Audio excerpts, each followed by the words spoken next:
The radio cut out right as we came around the bend.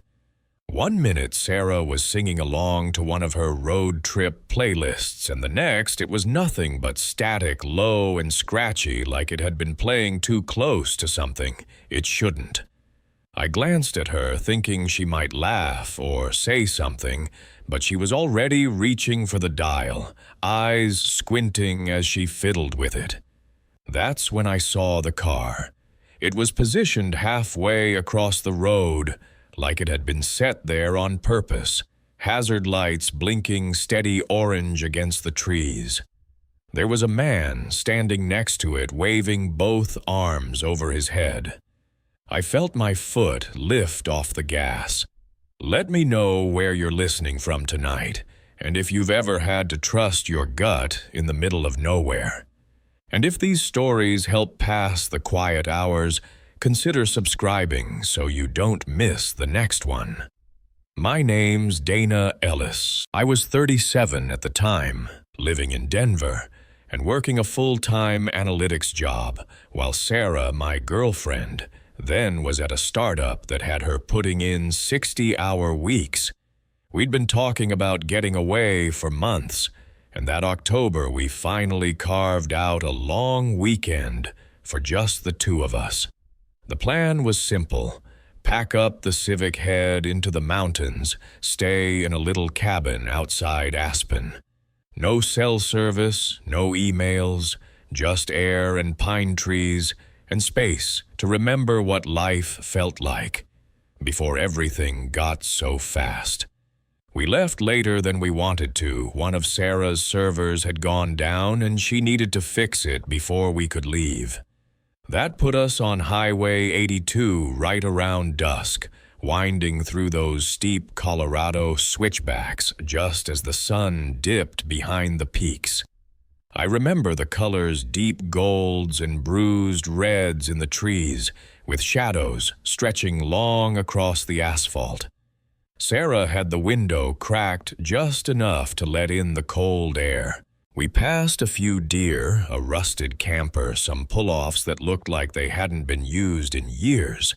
About 45 minutes into the drive, we came around a particularly sharp curve and saw the car. It was a dark sedan, maybe a Toyota or a Honda, angled across the road in a way that forced you to slow down to pass. The hazard lights were on, clicking in rhythm, casting orange pulses on the rocks and guardrail. The man beside it looked like he was in his 40s, flannel shirt, jeans, brown hair going thin on top. He looked distressed, waving us down with both arms, like something had just gone horribly wrong. Sarah leaned forward in her seat immediately, that instinctive concern kicking in. "We should stop," she said. I didn't answer right away. I was already slowing down, but something felt wrong. The car wasn't damaged. No steam, no broken glass, no visible impact. And the way it was positioned, it was too neat, too perfect. I've driven roads like that before, and when people really crash, it never looks that tidy. Cars hit trees, slide into ditches, flip down embankments. They don't end up centered in the lane like a stage prop. I was watching the man as we approached, and the way he moved, it didn't feel natural. It felt calculated, like he was performing for us. His eyes weren't focused on us with panic or gratitude. He was scanning the car, studying it. "Keep driving," I said, not loud, but firm. Sarah blinked. What drive past him? She looked at me like I'd grown a second head. But I didn't explain further. I just eased the Civic around the car, slowly, keeping as much distance as I could without scraping the guardrail. That's when his expression changed. The pleading vanished. His face went still, cold. Then he stepped toward us quickly, like he meant to grab the door or block us in. I didn't give him the chance. I hit the gas, hugging the curve, and got us out of there. Sarah stared back through the rear window, hand gripping the door. "What if he really needed help?" she asked, her voice tight. But she was shaken now, too. She'd seen what I saw. The man didn't wave again. He just stood there in the middle of the road, arms at his sides, watching us disappear into the trees. We didn't speak for a while after that. The road ahead was all curves and shadows, no sign of another car, no sound but the wind through cracked windows and the soft hum of tires. I kept checking the rearview mirror. It wasn't until a few minutes later that the headlights showed up behind us. At first, I thought it was another traveler, someone else, driving through the pass. But the truck was gaining too quickly, headlights high and bright. The kind that say, "Pickup," big, heavy. Sarah turned around in her seat. "Is that?" The truck was maybe 15 feet behind us, far too close for comfort on a road like that. Every time we hit a short straightaway, it surged forward, tailgating us like it wanted to make contact. Then it would fall back again on the curves. Not randomly, intentionally. It felt like a game, or a warning. I asked Sarah if she could see who was driving. She tried, but the windshield was too dark. "I think there's more than one person in there," she said, quietly. We drove like that for 10, maybe 15 minutes. Every muscle in my body was tight. The truck never passed us, never backed off, just hovered, waiting. Then on one of the longer stretches, it pulled into the oncoming lane and accelerated. Sarah screamed. I kept both hands tight on the wheel as the truck came alongside us, engine roaring. Through the passenger window, I saw someone in the front seat lean forward, just enough to be seen, not yelling, not signaling, just watching. Then they dropped back. We were both shaking. I took the next dirt turnoff I saw, barreling down what looked like an old service road. The truck flew past the entrance. Its brake lights came on a moment later.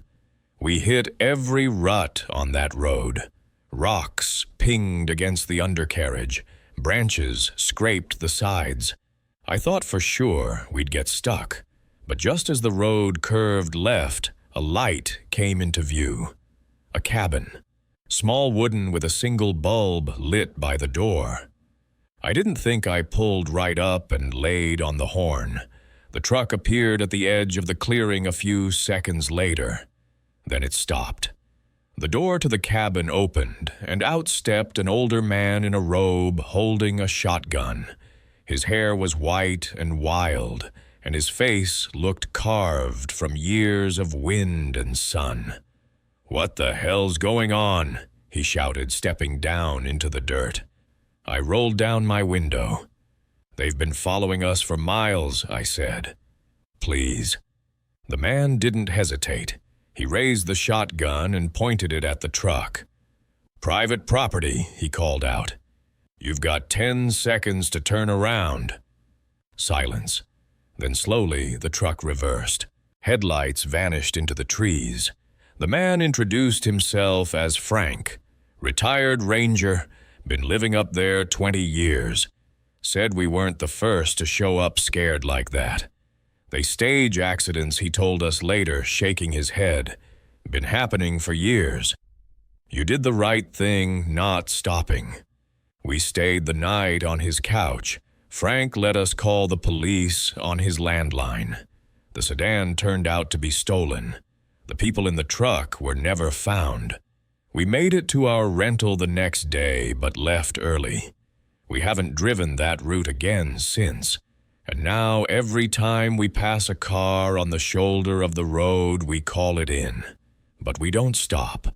Some things don't feel right for a reason. And sometimes not stopping is the thing that saves your life. I don't usually talk about this. It's one of those stories that sounds fine, at first, normal even, but by the time I get to the part that mattered, People start to look at me like I've lost something I can't get back.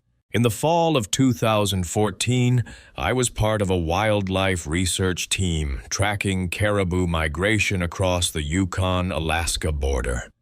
I was 30 then, working as a field assistant for the state's Division of Wildlife Conservation.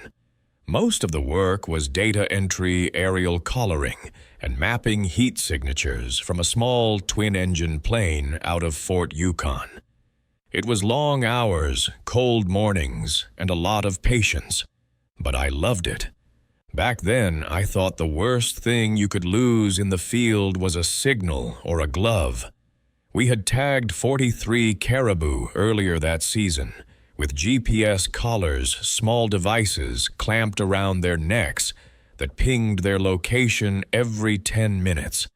Most moved like they always did, sticking close to the herds, drifting south as the temperature dropped.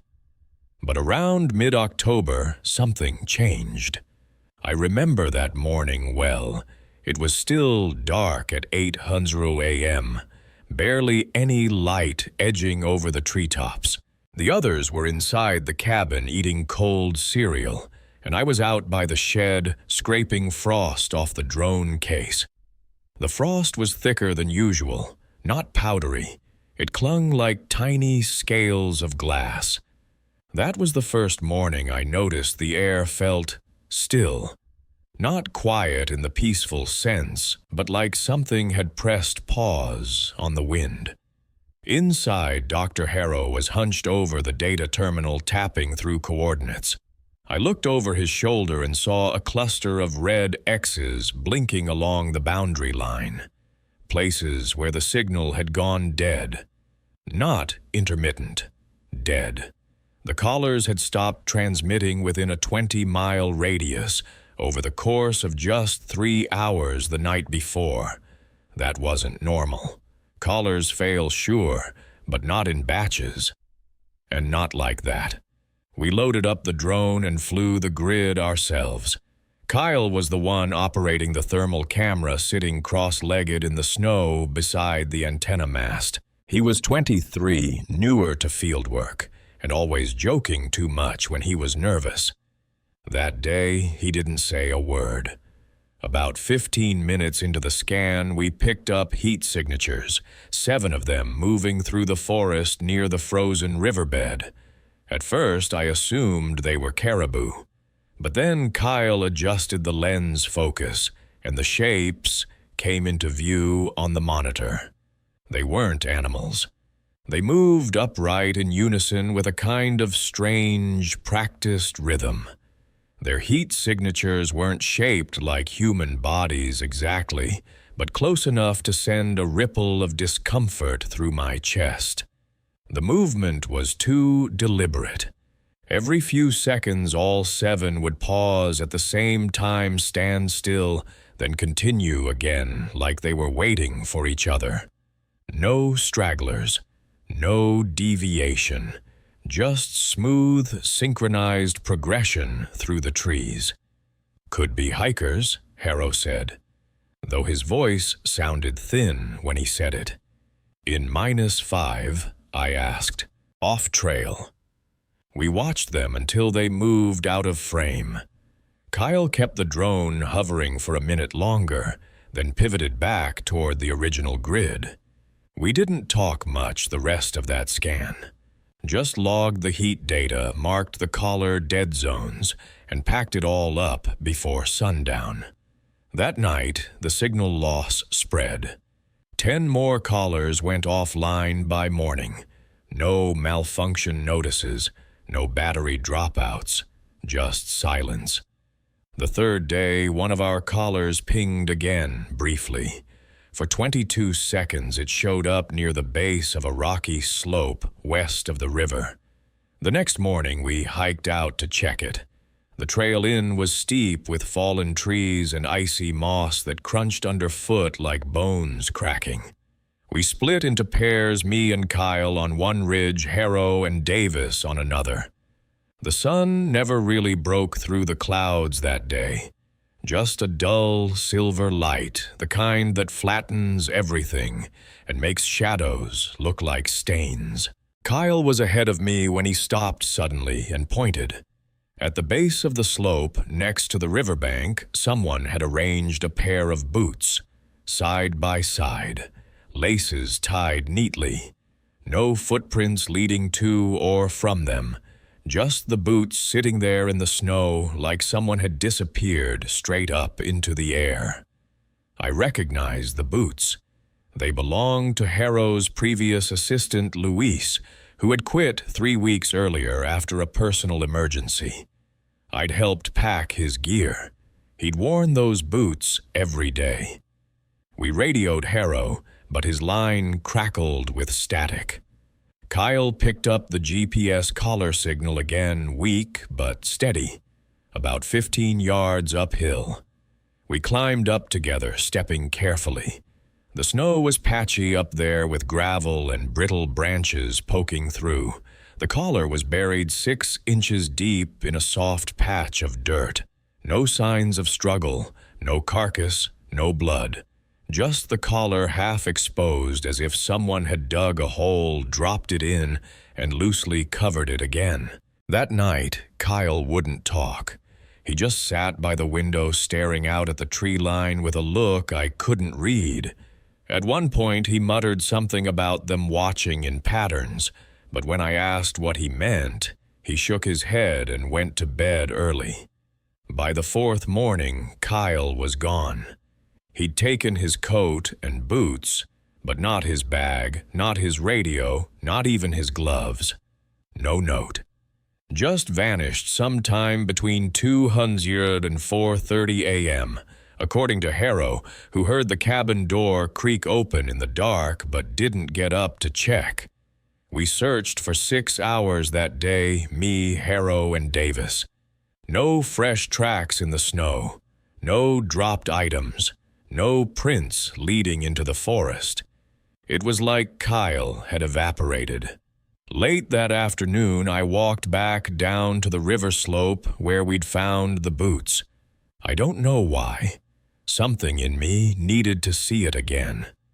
The boots were gone now, but in their place was something else. A single GPS collar, still warm to the touch, still transmitting. But the ID number, it didn't match any of the 43 we'd deployed.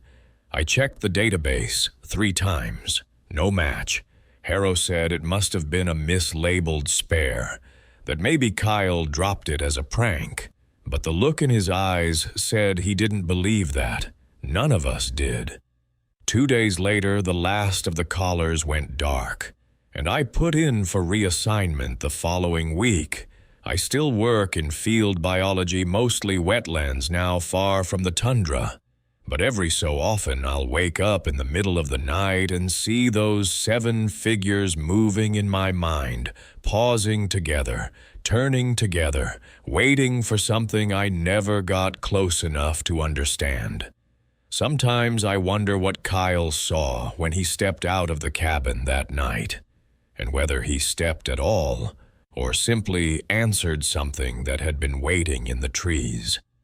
Back in 2019, I took a detour that changed everything. I was driving from Sacramento to Cleveland for my sister Emma's wedding. I'd planned it out carefully, 3 days of highway cheap gas fast food and maybe a couple hours of sleep in the back of my truck. I couldn't afford a motel every night, so I was doing what I always did when money was tight, stretching it, and hoping nothing went wrong. The first 2 days went fine, clear roads, decent weather, good timing. But that 3rd day, somewhere deep in Nebraska, I found myself running low on gas and lower on cash. I remember watching the sun start to drop below the horizon, turning the cornfields this soft orange, like a postcard. My GPS showed a small town called Millfield, about 15 miles ahead. I figured I'd stop there, hit an ATM, maybe stretch my legs and move on. I wasn't expecting anything fancy, just a working machine, and maybe a gas station that didn't smell like old coffee. Millfield looked like the kind of place people forgot about. 4 blocks of Main Street brick storefronts with paint peeling off in long curls, a diner with a flickering neon sign, and a post office that looked more like a broom closet. There weren't many cars, and the few that were there looked abandoned. The air was too still. Even the wind seemed hesitant. I parked near the ATM, which was freestanding outside an old bank. The building behind it still had the faded outline of First National across the bricks. The machine was surprisingly clean. No graffiti, no cracked screen, but it moved slow. After I punched in my PIN, it made this loud clicking sound like it was thinking too hard. Then after a long pause, it ate my card. Just pulled it in and kept it. The screen flashed transaction complete, but I didn't get cash or my card back. I pressed cancel. Nothing. I pressed it again, harder. Still nothing. I stood there a minute, then 2, staring at the screen like maybe I'd missed something. When I finally gave up and turned around, that's when I realized something else.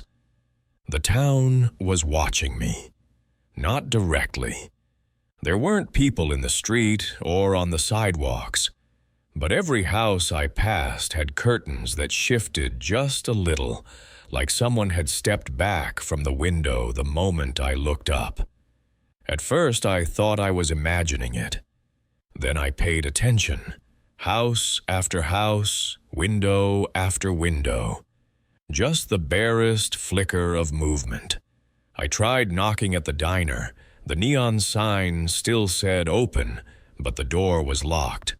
Tables and chairs were arranged neatly inside, but they were coated with a fine layer of dust, like no one had moved them in weeks.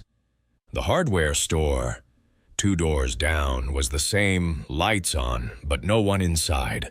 The aisles looked fully stocked, but still empty. I started walking the neighborhood. I figured maybe someone would come out if I looked confused enough. I passed maybe a dozen homes. Every single one had cars in the driveways, porch lights on, hints of life, but no actual people and no kids. That was what got me.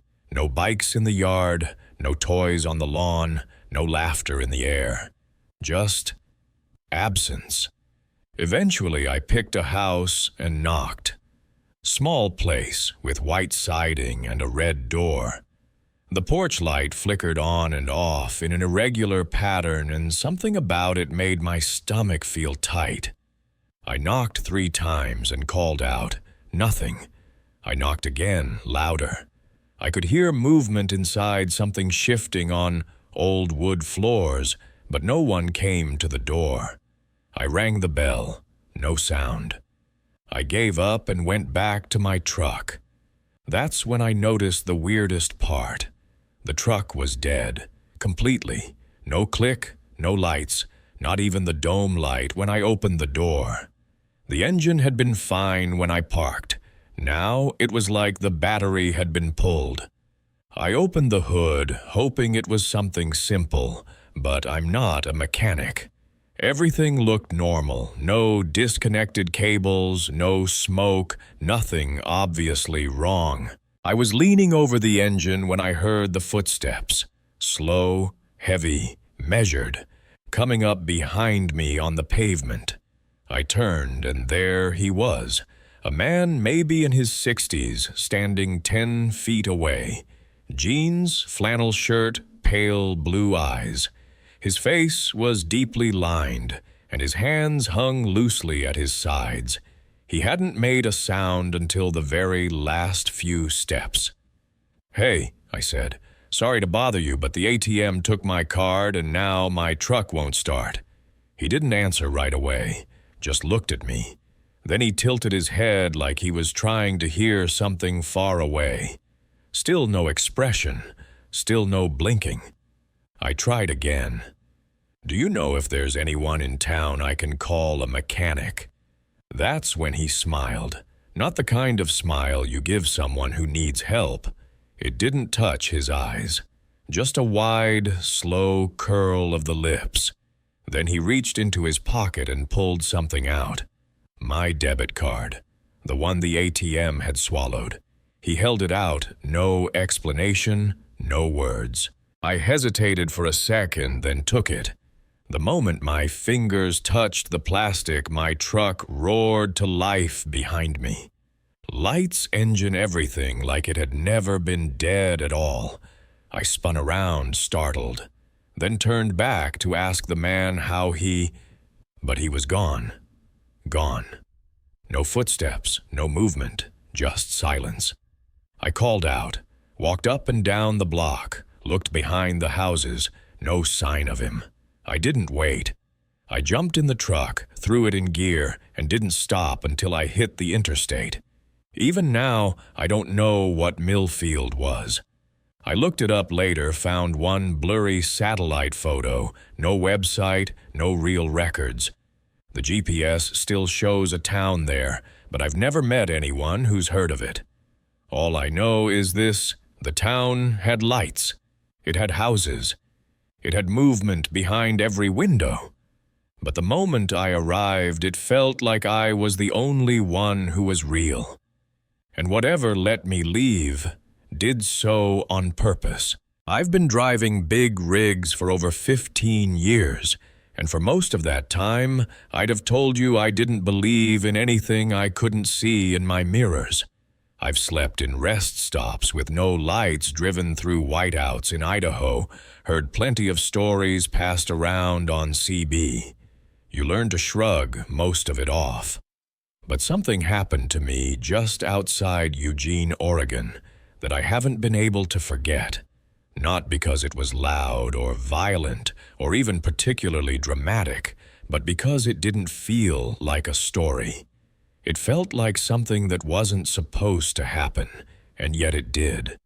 It was late September, still warm during the day, but dropping fast after sundown. I was heading north on Highway 5, aiming to hit a familiar truck stop near Salem, where I usually parked overnight. It was just past 6:30 p.m. Golden hour in the mirror's sky, turning that soft orange haze above the pines. I'd been on the road all day, nothing but open road and old country music to keep me company. I wasn't in any rush, just trying to make good time before stopping for coffee and sleep. Somewhere past mile marker 212, just beyond a narrow bridge over a creek, I saw a figure standing on the shoulder. She was on the right side, a little ahead of the bridge, close enough that I saw her before the headlights touched her. A woman, probably in her 30s, wearing a dark blue jacket, jeans, and hiking boots. Her brown hair was down, tangled a bit, and she had her thumb out like she'd been standing there a while. I don't usually pick up hitchhikers. Most truckers don't, not because we don't care, but because company policy makes it a liability. But this time, I pulled over. I don't know why exactly. Maybe it was the way she looked so still out there, not waving or pacing, just waiting like she knew I'd stop. I rolled down the passenger window and leaned over. "Where you headed?" I asked. She walked over, slow and steady.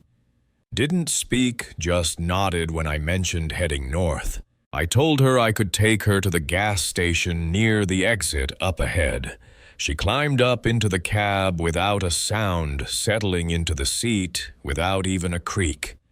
That struck me as odd right away. Most people shift or stumble a bit, but she moved smooth, like her weight wasn't fully there. I glanced over at her once we got rolling again. Pale skin, bluish tint to her lips, like she'd been out in the cold too long. Her eyes were what I remember most, gray, not stormy or angry, just flat, empty, like she was looking through things, not at them. I tried small talk, asked her name, where she was coming from. She didn't answer, just kept looking forward. The only thing she said in a whisper so soft I almost missed it was gas station up ahead. The air inside the cab started to feel colder. I turned the heat up, but it didn't make much difference. I couldn't smell anything from her either. No perfume, no sweat, not even damp clothes. Nothing. She just sat there like a shadow given shape. Then things started getting strange. The CB radio, which had been full of chatter an hour earlier, went silent. Not just quiet dead. I flipped through channels. Nothing. Just flat air. Then my GPS glitched, showing me off-road by a few miles, floating in the middle of a forest that didn't exist. I checked the mirrors. The strange part was I could see the back of my cab just fine, my tools, my cooler, but I couldn't see her. No reflection in the side mirror. I tilted it, thinking maybe it was the angle. Still nothing. My hands started to sweat even though the air was still too cold. I gripped the wheel tighter and glanced at her again. That's when I noticed her skin had taken on this waxy tone, almost translucent in the dashboard light. The veins in her neck and hands were dark, not blue, but nearly black. We reached the gas station about 15 minutes later. The exit lights were a welcome sight. I pulled in slow, parked near the pumps, and kept my eyes forward. I didn't know what to say. She opened the door without a word and stepped out. I watched her walk toward the convenience store. Same slow, gliding pace, her boots not making a sound on the pavement. I sat there for a minute, trying to catch my breath. Then I climbed down and followed her in. The bell above the door chimed, and a young guy behind the counter looked up. "You look like you've seen a ghost," he said, half smiling. I laughed, a little nervous dry, and told him about the woman I'd picked up. Blue jacket, brown hair, strange presence. His face changed. The color drained out of it. "Wait," he said. "What did she look like exactly?" I described her as best I could. The eyes, the silence, the cold. He stared at me a few seconds longer, then pulled out his phone. "There's a guy who came in earlier, said the same thing. Picked her up just south of here, dropped her off right here at this station." He turned the phone around. Local news article. A photo of her. Smiling. Alive. Jennifer Walsh, 34, died in a car crash 3 nights earlier, just past the creek near mile marker 212. Her car had gone off the road during a rainstorm. They pulled her body from the water the next morning. I just stood there staring at her face on the screen. Same brown hair, same jacket, same person who had been in my cab 20 minutes ago. The clerk, Tommy, said there'd been reports. Drivers seeing a woman walking along the road, trying to hitch a ride. Always around dusk. Always alone. I finished my coffee and didn't stay long after that. Got back in the truck and everything worked fine. GPS normal. Radio alive again. The temperature in the cab had gone back to where it should have been. I've driven that stretch of highway a few times since. I always slow down near the bridge just for a second. And every time I wonder if I'll see her again. Maybe I helped her get a little closer to where she was going. Or maybe she just needed someone to witness her one more time. Either way, I don't think she ever meant to scare me. But I still keep my eyes on the shoulder as I pass mile marker 212, just in case she's still out there. I used to drive south every fall chasing the sun when the days started shrinking up north. My husband passed in 2012, and since then I've made the trip alone, just me, the open road, and the kind of silence you can only find in the desert. Somewhere along Highway 285, just outside of Santa Fe, there's a little diner set back from the road. You wouldn't notice it unless you were looking for it, just a squat white building with faded turquoise trim, a half-lit sign, and an old rusted pickup always parked out front. That's where I stopped one October evening, not expecting much. But what I saw there stayed with me far longer than anything I ever read in a book. The air had that dry chill that only New Mexico nights can bring, even when the sun's been blazing all day.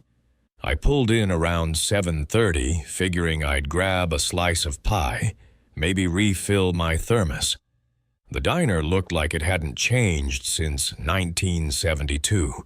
Red leather booths, black and white tile floor, a jukebox that probably hadn't worked in decades.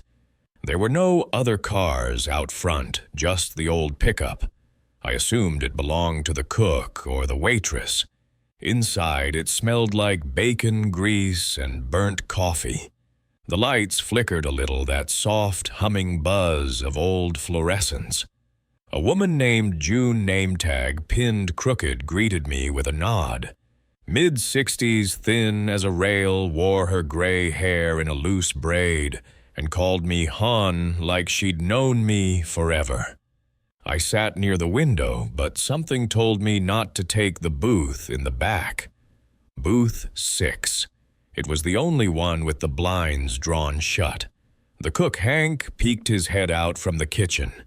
Big man, white beard, smile full of wear. He asked if I wanted coffee or something hot. I said both.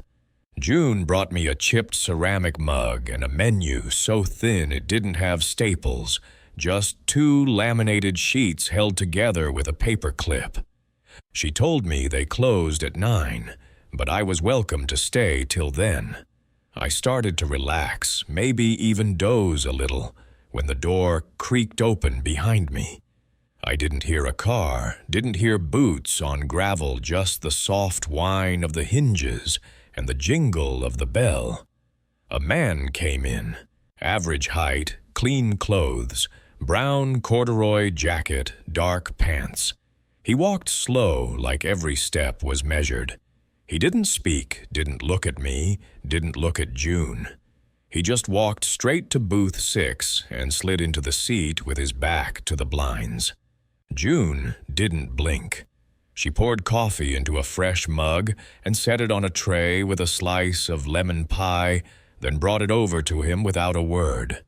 He didn't thank her, didn't touch the pie, just wrapped his hands around the cup like he was drawing heat from it. I watched him for a while, not staring, just watching. Something about him unsettled me. His face looked normal enough, mid-40s, clean-shaven, quiet, but it was his stillness that got to me. He didn't fidget, didn't blink often. He sat perfectly upright like he wasn't resting so much as waiting. At one point, I asked June about him, said I was curious if he was a regular. She hesitated just a second too long. Then she said, "He comes through sometimes, same order, doesn't stay long." I asked where he was from. She said, "Not sure, hon. Don't think he ever told us. When Hank came out with my grilled cheese, I tried asking him too. He just shook his head and said, 'He's harmless.' But yeah, a little strange. Comes in about once a month. Always sits in that booth.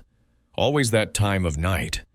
I turned back toward booth 6 and he was gone. Just gone. No sound, no bell, no creak of the door. His mug was empty and the pie was untouched. The blinds behind him were still closed. No plate clatter, no footsteps. Hank and June both looked up like they'd noticed the silence too. I got up and walked over. The seat was cold, not warm from a body like it should have been, and on the table next to the pie was a quarter. Just one. No tip otherwise. Just that quarter laid heads down. June came over and sighed, picked up the plate and the mug like this was all familiar. "He does that sometimes," she said softly. "Leaves a quarter. Always face down." I asked her what that meant. She didn't answer. I looked out the window but saw nothing but darkness and my own reflection. No truck, no car. The old pickup was still there, right where it had always been. On my way out, I passed Hank, who had his eyes on the wall clock. It read 8:47. "That's when he always leaves," he muttered. "To the minute." I didn't sleep well that night, drove another hour, then pulled over at a rest stop and watched the stars through my windshield. I kept thinking about how still he'd been, how cold that booth felt. A few months later, I passed through again. Different season, same route. I stopped in not because I was hungry, but because something in me needed to see that place again. June was there, so was Hank. They both recognized me. I asked if he'd been back. June just nodded. "Every month," she said. "Always the 5th. Always the same time." I asked if they knew who he was. She shook her head. "All I know is he's never aged, not one day. And that pickup out front," she gestured through the window, "that belonged to my brother. Died in it. Car crash. 1983. Haven't had the heart to move it." I looked out. Same rusted paint, same broken headlight. And suddenly I wasn't so sure that man had come for the pie. Back in 2014, I was driving solo from Charleston to Washington, hauling lighting gear for a touring company. I'd done that route a dozen times before, but that particular week, the main interstate was shut down for some kind of accident. So I took the scenic detour, one of those 2-lane state roads that snakes through the Monongahela Hills. The sun was already setting by the time I passed through a little town called Dry Hollow. By then, I was low on gas, low on sleep, and more than a little turned around. There was a sign for a gas station a mile ahead, hand-painted, nailed to a crooked post. It pointed down a gravel road I almost missed. I figured it was worth checking out. I had less than a quarter tank, and the next real town wasn't for 40 miles. That turnoff is where things started to shift. The gravel crunching under my tires had that oddly loud, hollow sound like driving across a long, forgotten bridge, though I never saw one. There were no streetlights, no porch lights, just the vague outline of trees closing in tighter and tighter around the road.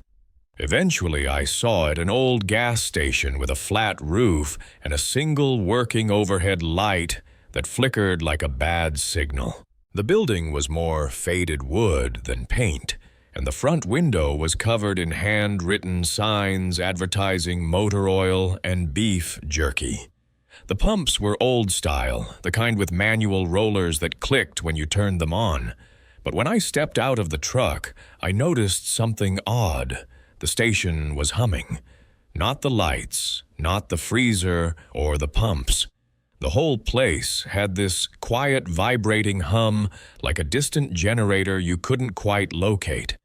A woman was inside the booth, maybe mid-30s, blonde with tired eyes, and a cup of instant noodles in her hands.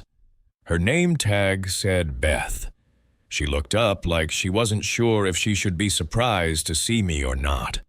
"You're a little late," she said, like she'd been expecting someone else. I asked if the pumps worked, and she nodded slowly. "Only the far one on the right. You'll have to hold the lever the whole time. Doesn't click anymore." I started filling up, and the gas came out slow, like the machine was tired. I watched the numbers inch up. All the while, I couldn't shake the feeling that something was off, not dangerous exactly, just misaligned. When I went in to pay, Beth had the radio on low. Static-filled gospel music, just the edges of melody breaking through. She told me the card machine didn't work, so I paid cash. As I handed her the bills, I asked if she got much traffic this way. Not since '97, she said, almost distracted, as if the answer didn't matter anymore. That's when the bridge washed out. I paused. I hadn't seen a bridge. I asked her what bridge she meant. She blinked slowly, then said, "You got here, didn't you?" The hairs on the back of my neck rose just slightly. I left with a bag of chips and a soda, hoping to shake off the weirdness, but when I got back to the truck, the clock was blinking. Midnight. I looked at my watch. It said 9:32. My phone was dead, even though it had been charging just before I pulled in. And for a moment, I couldn't remember what time it had been when I'd arrived. I turned the key, and the truck started, but the radio came on by itself. It played a message in a man's voice, calm, low, like a weather announcement. "They're not gone. They're just late. Wait for the second light." I shut it off. I don't scare easy.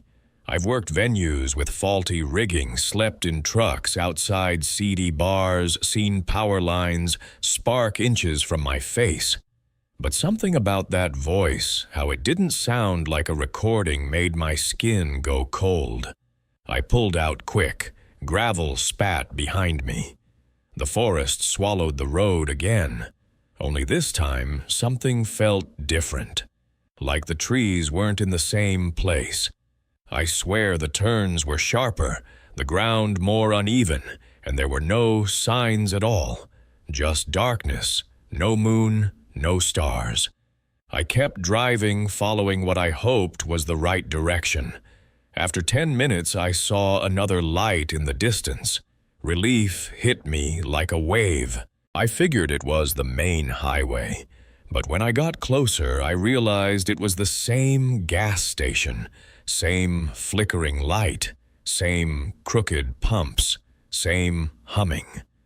My tank was still full, but I pulled up anyway. I got out, looked through the window. Beth wasn't there. The booth was empty.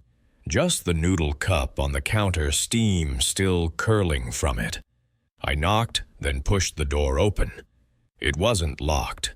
Inside, the radio was still playing the same station, the same gospel static. But now the tune was reversed, playing backward, the melody all wrong. I picked up the cup. It was warm. I left fast. I drove in the opposite direction this time. Took a different turn at a fork I hadn't noticed before. After about 15 minutes of hard driving, I finally reached a real road, a paved one with power lines and road signs. There was even a sheriff's car parked under a speed trap radar sign. I pulled over and flagged him down. Sheriff Mallard, it said on his tag. I told him where I'd been and asked if that gravel station near Dry Hollow was part of the county. He looked at me, real slow, and then asked what I meant by was. I described the place, the booth, the humming, Beth. He let out a low breath through his nose. "You say she told you the bridge washed out in '97. I nodded. He scratched the back of his neck. "That's about right. Flood took the road and part of the hill with it. Whole path was condemned, but the station, well, it burned down in '99. Faulty wiring, they said. No one rebuilt. I didn't argue. Just thanked him, got back in the truck, and kept driving. When I got to Elkins, I found a motel, plugged in my phone, and watched the battery slowly crawl back to life. When it did, I checked the last picture I'd taken that day. A blurry gas station sign under a crooked post, but the words weren't legible. Just shapes, letters reversed. And on the screen, the timestamp said 12:47 a.m. I'd been an antique dealer most of my life. though in recent years I'd slowed down. After my husband passed, I stuck mostly to estate consultations in small towns, places that didn't make the news. In early fall of 2020, I drove down to Kinney Creek, Kentucky, a quiet place that sits in a dip between low mountains where fog hangs in the trees until late morning. The job was simple: assess a farmhouse outside town that had recently come into dispute. The records were a mess, the property tied up in probate, and the last known owner, a woman named Eleanor, had passed with no clear next of kin. The real estate agent who hired me said the house had been in her family for generations, but nobody had lived in it for over a decade. Still, it looked intact from the outside. 2 stories, whitewashed wood, long gone to gray with green shutters that drooped like tired eyes. I met Gary, the caretaker, at the gate. He was in his 70s, thin as a rake, and kept wiping his hands on a cloth like he couldn't get something off them. He warned me the house was cold inside, even on warm days. When I stepped in, I saw what he meant. The air was thick, but still, and the light from the windows had that washed-out, dusty quality like it came in tired too. The house hadn't been vandalized, which was rare. Everything was untouched. A clock on the mantel had stopped at 2:03. Not AM or PM, just 2:03. Upstairs, the beds were made. The kitchen table was set for one, though the plate was cracked in half and had been left that way. I began my inventory room by room. Most of it was worthless by market standards: old enamelware, chipped mirrors, water-damaged books. But then, in the sitting room, I found something stranger. On the far wall were 6 framed photographs. All were of the same woman posed in the same chair, but at different ages. Young in one, elderly in the last. Same dress, same tilt of the head. Each photo taken from the same angle, each 5 years apart, but never with a change in background lighting or expression. I stared at them for a long time, then turned around, half expecting someone to be behind me. There was no one. Gary said he'd be back to lock up at 6. I nodded and resumed. In the parlor closet behind folded linens, I found a leather-bound guest book. It dated back to 1931. I flipped through pages filled with beautiful cursive, names, dates, polite messages. But starting around the early 70s, the handwriting shifted. Less flourish, tighter script. One entry repeated every few pages: room still not ready. Will return at 2:03. I set it down gently and checked my watch. It was 1:41. I wasn't planning on staying long, but curiosity kept pulling me toward the basement. I found the door behind the pantry shelves. The light switch didn't work, so I used the flashlight app on my phone. The stairs were shallow and narrow, made of old pine, and they creaked more than they should have. The basement smelled like mildew and long decayed fruit. At the bottom, the air was colder, not damp, not musty, just cold, like air trapped too long. There was nothing remarkable down there at first glance. Old trunks, a sewing dummy, shelves lined with empty jars. But when I turned to leave, I saw something painted low on the stone wall, a faint looping scrawl in faded whitewash. If no one answers, wait for the floorboard to call you back. I left then, not in a panic, but firmly. That night at the motel, I wrote my notes, cataloged what I could, and made a list of questions for the agent. But sleep didn't come easy. At 2:03 a.m., my phone vibrated once and stopped. No notification, no call, just that single buzz. I didn't check it until morning. The next day I called Gary to tell him I'd return to double-check a few items. He sounded confused, said the house was locked, said he hadn't seen me leave. When I arrived, he was waiting by the gate again. His hands trembled slightly. The sitting room clock, he said, without prompting. It's ticking again. I stepped inside. The air felt different, not warmer, just aware of me. The clock on the mantel now read 2:01, and the second hand was moving. I stared at it, then walked upstairs. In the guest room, I found a chair pushed out from the vanity, as if someone had just stood up. The mirror was clouded with age, but not from dust or wear. It was streaked with breath, like someone had leaned in close recently. I wiped the surface clean. In the reflection, the room looked unchanged except for the open door behind me, which in real life was shut. I turned. It remained shut. The mirror still showed it open. I left quietly and never returned. The house sold the following spring to a couple from Lexington. I looked up the listing out of curiosity. The photos were normal. Brightened staged nothing like what I'd seen. But in the last image, a wide shot of the sitting room, I noticed something small, easy to miss.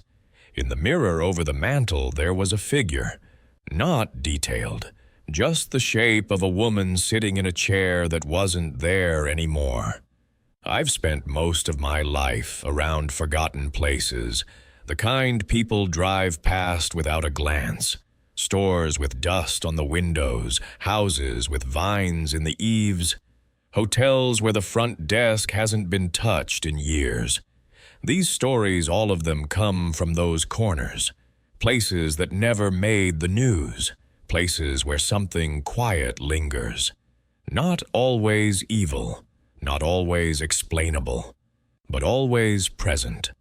And what I've come to realize is that the scariest thing isn't what we see, it's what we almost saw, what we sensed but never confirmed. A voice when the room is empty, a room colder than the rest, a name you didn't mean to speak aloud. These things don't chase us, they wait. They return in memories when we're still enough to notice.